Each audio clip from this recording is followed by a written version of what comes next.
nila in all of their services for your kingdom. I'd like to ask you, Father, to grant them the blessing of move. And I ask your Holy Spirit to move within them, move in their hearts, move in their minds, move in their souls.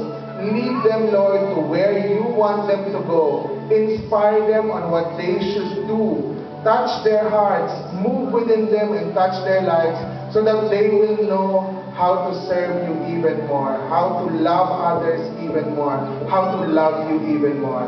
And lastly, Lord, I'd like to ask you to impart the blessing of live. Grant them, Lord, good health and long life so that they will live and continue to be spiritual parents to all of us here and all of their spiritual sons and daughters. Grant them long life, Lord, so that they will continue to be counselors. They will continue to be inspiration.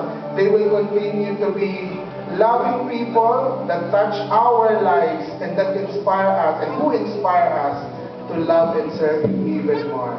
Grant them, Lord, all of these blessings that we pronounce tonight and all that is written in their hearts, all of their heart's desires.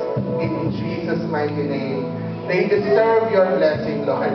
They deserve every single blessing because they are our biggest winners. In Jesus' mighty name.